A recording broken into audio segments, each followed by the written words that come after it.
প্রতিটি মানুষ তার জীবনে এগিয়ে যাওয়ার চেষ্টা করে। এজন্য তিনি পূর্ণ একাগ্রতা ও নিষ্ঠার সাথে তার কাজের গতি বাড়ান। তা সত্ত্বেও কিছু মানুষ দারিদ্রতার শিকার থেকে যান। কঠোর পরিশ্রম করেও তার ধনী হওয়ার স্বপ্নই থেকে যায়। এর পেছনে অনেক কারণ রয়েছে, যা মানুষ আসলে অজ্ঞানতার কারণে বুঝতে পারে না।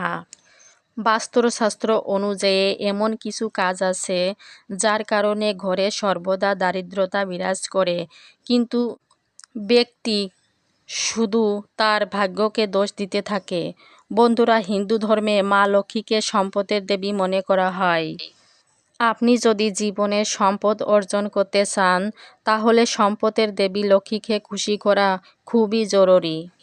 কথিত আছে যে কোনো ব্যক্তি যদি দেবী লক্ষ্মীকে খুশি করতে সফল হন, তিনি তার জীবনে কখনো অর্থ সংক্রান্ত সমস্যার সম্মুখীন হন না এবং তিনি তার কাজের প্রতিটি ক্ষেত্রে প্রচুর সাফল্যতা অর্জন করেন।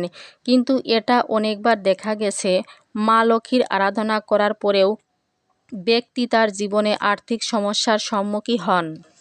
এর পেছনের মূল কারণ আমাদের খারাপ অভ্যাস। আসলে আমাদের খারাপ অভ্যাসের কারণেই দেবী লক্ষ্মী আমাদের উপর ক্রুদ্ধ হন, যার কারণে দারিদ্রতার সম্মুখীন হতে হয়। আপনি যদি আপনার অভ্যাসের পরিবর্তন করেন, তবে আপনার জীবনে সব কিছুই ঠিকঠাক চলতে শুরু করবে এবং আপনার জীবনের অর্থ আসতে শুরু করবে। আপনি যদি আপনার এই অভ্যাসগুলিকে পরিবর্তন করেন, তবে দেবী লক্ষ্মীও আপনার প্রতি খুশি হবেন। আজ আমরা এই ভিডিওর মাধ্যমে আপনাকে 32টি গুরুত্বপূর্ণ খারাপ অভ্যাসের কথা বলতে যাচ্ছি, যার কারণে আপনাকে আপনার জীবনে দারিদ্রতার মুখোমুখি হতে হয়। আপনি যদি এই খারাপ অভ্যাসগুলো পরিবর্তন করেন, তাহলে আপনি জীবনে অনেক উন্নতি করতে পারবেন।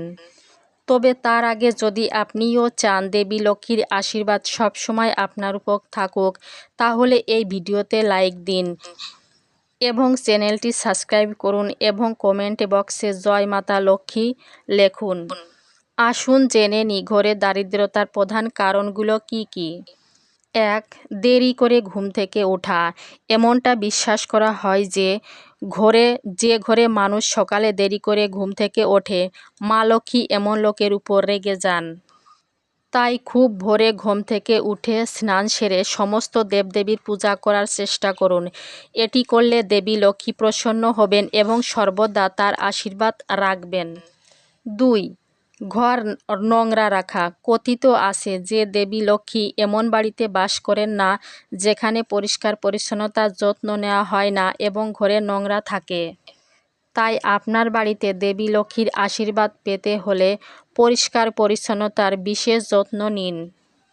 3. এঁটো বাসন রাখা।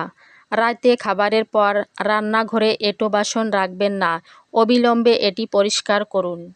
এমনটা বিশ্বাস করা হয় যে রাতে রান্নাঘরে এঁটো বাসনপত্র রেখে দিলে দেবী লক্ষ্মী ক্রুদ্ধ হন। 4.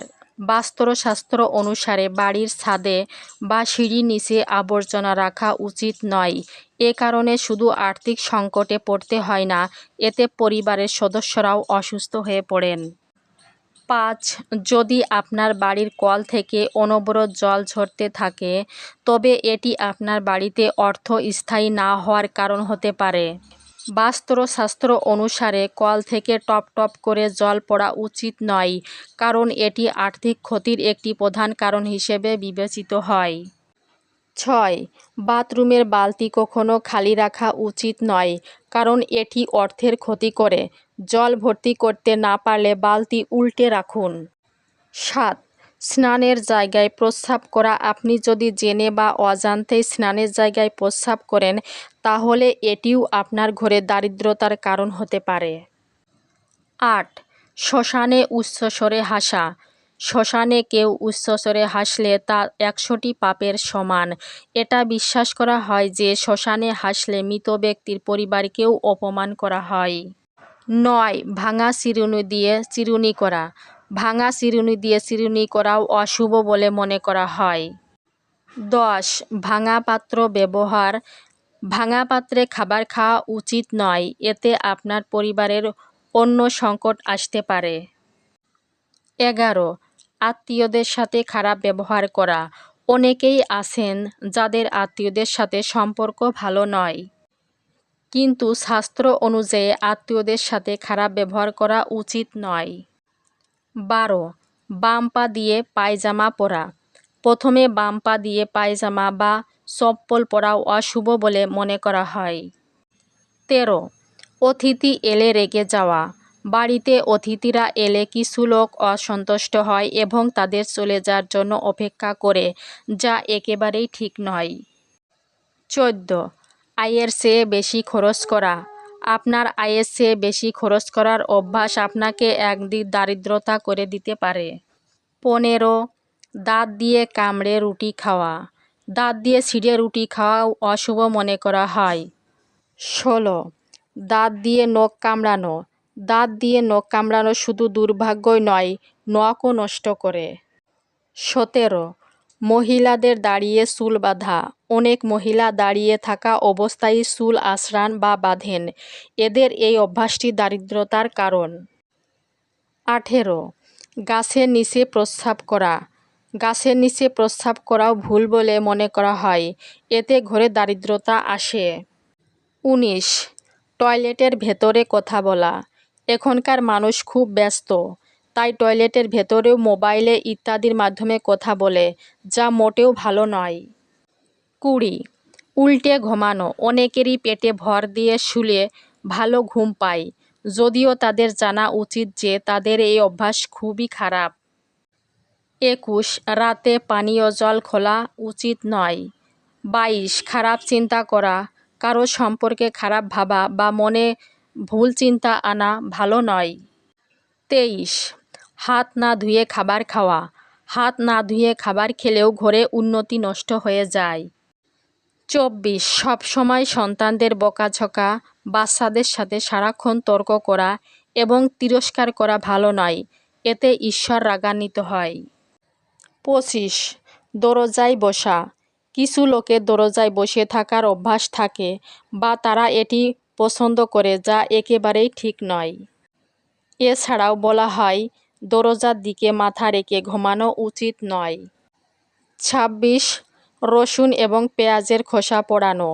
কিছু মহিলা পেঁয়াজ, রসুন ইত্যাদির খোসা ফেলে না দিয়ে চুলায় পুড়িয়ে ফেলেন, এতে খাবার নষ্ট হয়ে যায়।